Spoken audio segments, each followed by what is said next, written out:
Opening statements in a civil case against two Greenville County deputies accused of using excessive force during an arrest nearly 4 years ago. You can see part of the video here. The man in handcuffs is Stephon Hopkins. You can see that he's pulled out of that squad car there, and the door is closed on his head. Well, Hopkins says that was the last thing to happen in a string of abuse that he endured.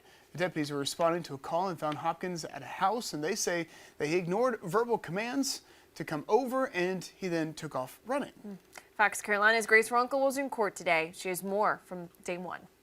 Stephon Hopkins took the stand to testify in court against the deputies who he says used excessive force on him almost 4 years ago exactly.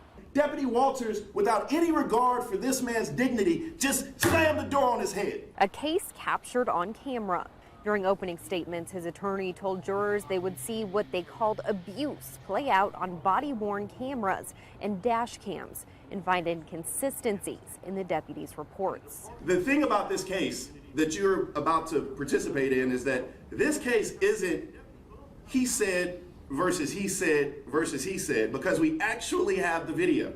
The attorney for the sheriff's office in the county says that same footage shows her clients did what they had to. We've all heard, I think in the past, there are two sides to every story, and I would suggest to you that this is the case here. Deputy Austin Fowler, one of the employees named in the lawsuit, took the stand first. The plaintiff's attorney called out errors in his reports and his failure to report he lost his gun during his struggle with Hopkins. But Fowler's attorney pointed out the sheriff's office did not officially reprimand the deputy for it.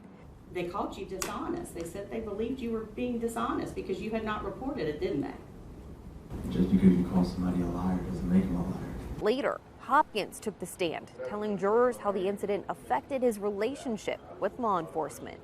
We're supposed to be protected by the police, but you know, maybe not everybody, but I know a large amount of people, when they see them, they scared of them. They scared of them. That ain't the way it's supposed to be. In Greenville, Grace Runkle, Fox Carolina News.